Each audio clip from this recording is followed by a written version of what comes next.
Hey, thanks everybody for joining us today, Live Music Nation podcast. I'm your host, Jake Gill. Today we're with Mary Zunick from Hot Springs, the Area Cultural Alliance. Mary, thanks for bringing us. How are you doing? I am great, thank you. It's a wonderful day. It's great holiday season. Thanks for letting me come on and talk about art in Hot Springs. Yeah, absolutely. So, Mary, first, tell everybody a little bit about you, where you grew up, your career transformation, your current position with the Cultural Alliance. I grew up here in Arkansas native. After I graduated, I had a college degree in theater.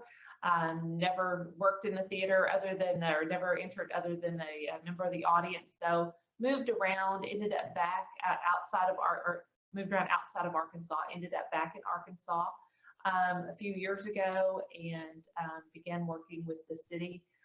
Specifically, I started with the Sister City program, working with our sister city in Japan. But my dream had always been kind of to merge arts and celebrating. We have had a thriving arts community here in Hot Springs for many years.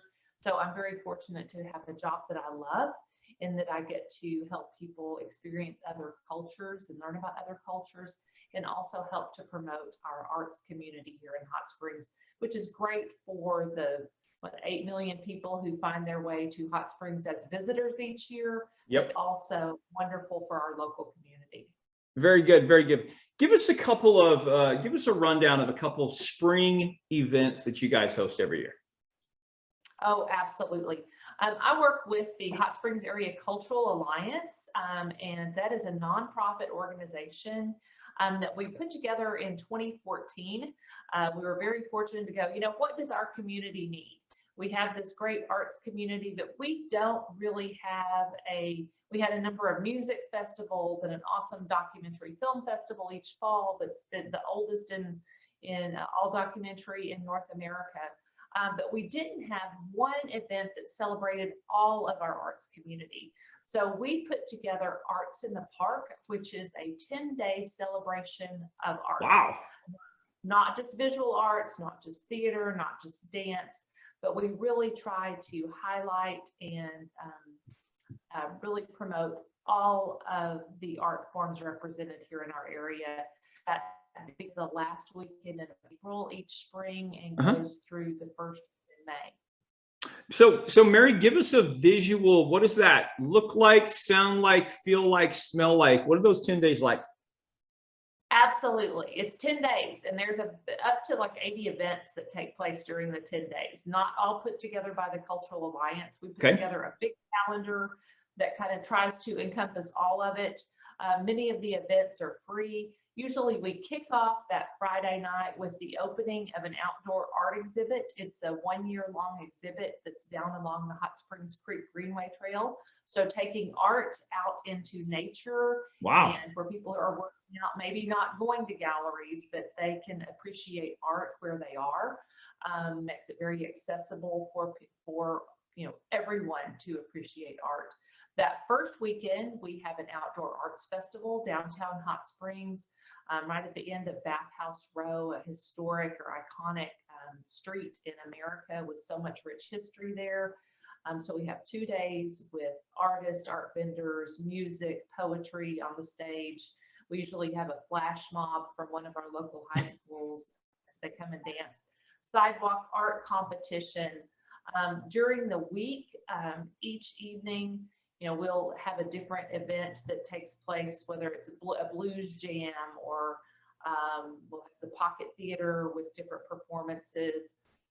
One thing that's become kind of a favorite to highlight our culinary arts is a virtual cooking class where we have people register. We send them their list of ingredients and they cook alongside one of our local chefs from a local restaurant.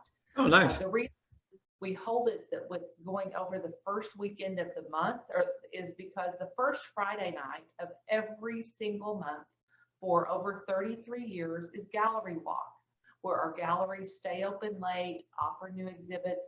So that's the Friday night of Gallery Walk of Arts in the Park. And then the second weekend, closing out the 10 days, we have studio tours where artists all around the area open up their private studio space and the public is invited free of charge to come in. Wow, fantastic. Mary, I know you said this has been going on for 30 plus years. Where did it start? How did it become initiated like that? Gallery Walk started, the Arts Festival, Arts in the Park's been going on around 10 years, but Okay. Gallery Walk started like a lot of small towns. The downtown area had kind of, there were lots of vacant buildings. We were a tourist area, so we did have, Yep. our fair share of tourists, but downtown wasn't really a place that you wanted to be. And so some artists moved in and purchased buildings and opened up galleries. And there are many people who would say that really our arts community and those galleries were a large part of saving our downtown. Sure. And so that just started from a group of artists who came in and made a difference and brought life back into downtown. And now, so, Mary, I know that this is a lot of work. These endeavors are not easy. It's why a lot of cities and towns don't do them. What is it for you as an executive director, Mary, that keeps that drive alive? What are those moments that you're like, this is really where I'm supposed to be, and this is the impact that I'm having? What are those moments for you? Well, oh boy, I'll tell you, Sidewalk Chalk, when we have young artists out there and their work is being walked by and appreciated. We also do a book giveaway, so those kids get those free books to learn about art and the art of literacy. It's in the kids, and being able to highlight and share art with them. But it's also, Gallery Walk, when I go down any night, not just during the arts festival, but you see people that they come out every first Friday, and it's important for our galleries, but it's an important time to bring our arts community together. It's what makes our small town unique, in that we have that longevity. I mentioned Documentary Film Festival. That's another time when it really just makes, art makes life better. Sure. No, absolutely. Absolutely. And these events support artists and celebrate our local artists. And I've gotten to be good friends with many of them. So, it's great for our community.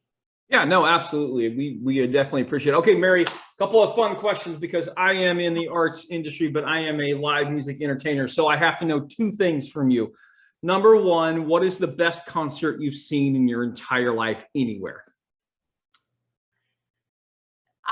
That's a tough one. It would probably be Stevie Wonder. Oh, wow. Yeah, that would be fantastic. Where did you see that?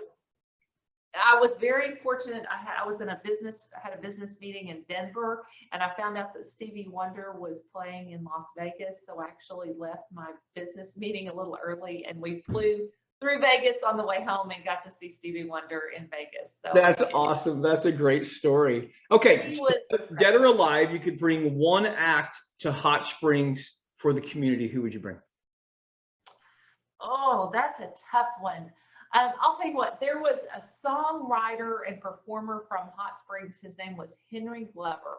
He was born in 1921. And wasn't the best place for him to be living in the 50s, Yep. 40s and 50s when he was coming of age. And he left Hot Springs and was very successful in the music industry as an executive, but at heart, he was a songwriter and performer. He's not with us anymore. His daughter's actually on our board. She lives in DC. She's on the Cultural Alliance board.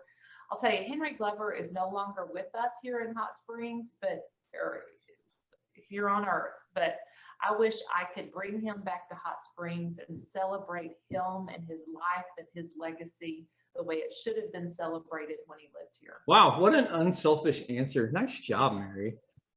Very cool. Very good. He was an incredible man, and we have a park named after him. That our on the 100th anniversary of his birth, our whole thing for our festival was kind of based around him.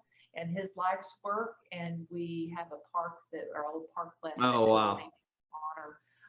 So like I said, I don't know that we did a good job appreciating him when he was alive, but we certainly want to make sure that those who are living here and visit here and the young people coming up here appreciate his legacy.